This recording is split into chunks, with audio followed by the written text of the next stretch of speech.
Hello, আসসালামু আলাইকুম। সবাই কেমন আছেন? অনেকদিন পর একটা ব্লগ আপনাদের সামনে।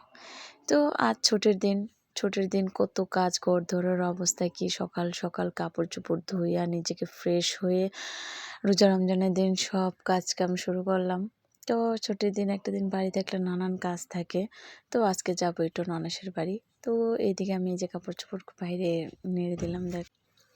এদিকে কবুতর, কোয়েল পাখি সবগুলারে খাবার-টাবার দিয়ে যেতে হয়। আর আমার শখের জিনিস হচ্ছে কবুতর, কোয়েল পাখি। তো এদিকে কবুতরে আমি কয়টা খাবার দিয়ে দিচ্ছি।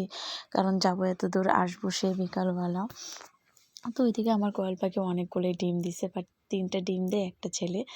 তো ৩টা মেয়ে। তো ওগুলোর ঘরে এনে রেখেছি, নয়তো বিড়াল বা কুকুর পাইলে আর কি মেরে ফেলে। তো ওইদিকে আমি এখন রেডি হব সেটা। তো এইদিকে আমি পুরা বোরকা পরে সব রেডি হয়ে গেছি। আর আমি বাইরে বেরোলে যতটুকু নিজেকে সেভ করার চেষ্টা করি ইনশাল্লাহ। তো সবাই দোয়া করবেন আমার জন্য। ওইদিকে রেডি হয়ে সব কিছু গোছানো শুরু করছি, কারণ আপুর বাসায় যাবো, কিছু টুকটাক জিনিস নেওয়ার আছে। এদিকে আমার নিজেকে পরিপাটিভাবে গোছানো হয়। তো এইভাবে গুছিয়ে নেওয়াটাই তো বলতেছে একটা টাকা নাই, ব্যাগ পুরা খালি। 2টা-3টা ব্যাগ চেক করতেছি, এদিকে জিরা, খুদ গ্রামের যেগুলো খাবার আর কি, এগুলো সব নিয়ে নিচ্ছে। আর এদিকে আমি দেখে দিচ্ছি যে আমার ঝাড়বাতিটা কত সুন্দর, আর ওর হাতের বানানো একটা স্মৃতি। তো এইভাবে সব গুছিয়ে নেওয়া হচ্ছে।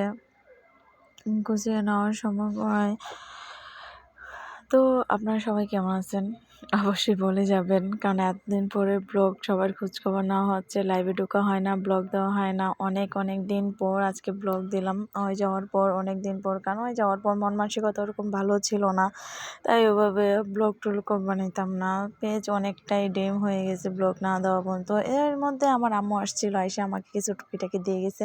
এত সুন্দর সুন্দর বেন দিয়ে গেছে। আর মার হাতে, বাবার হাতে, প্রিয় মানুষের হাতে কোনো জিনিস পাইলে এত ভালো লাগে, এটা আপনারা জানেন। তো আর বিশেষ করে আমার মা এতদিন পরে আসছে, সে আমাকে এতগুলো জিনিস দিল। আমার খুব ভালো লাগতেছিল যে আমার মামার চুলের কাটাকুটা এগুলো যা যা লাগে একটা মেয়ে। আর আমি আমার বাবা মার একটাই সন্তান, আমি মেয়ে একা, ভাই আছে আমার অবশ্য 3টা। তো সবাই আমাদের জন্য দোয়া করবেন। তো আমার ওগুলো দিছে, আমি অবশ্য খুলে দেখি নাই, দেখার সময় পাইনি। তো আপনাদের সামনে আর কি ওগুলো খুলে দেখলাম, ভালো লাগলো।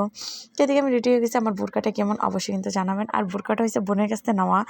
তো এদিকে আমি আবার শ্বশুর আমার আবার রমজান মাসের জন্য খিচুড়ি টিচুড়ি আনছে, সেটাও আমি গুছিয়ে রাখলাম। তো এদিকে মাও যাবে আমার সাথে, আমার শাশুড়ি মা। তো তার কাপড় চোপড় আমি বাস করে নিয়ে নিচ্ছি, কারণ ওখানে যে তাদের অনেক কাজ করতে হবে, আমার আপুর বাসায় যে আজকে কাজ আছে অনেক। তাই মা একটা পুরান কাপড়ও নিয়ে নিল, কারণ নতুন কাপড়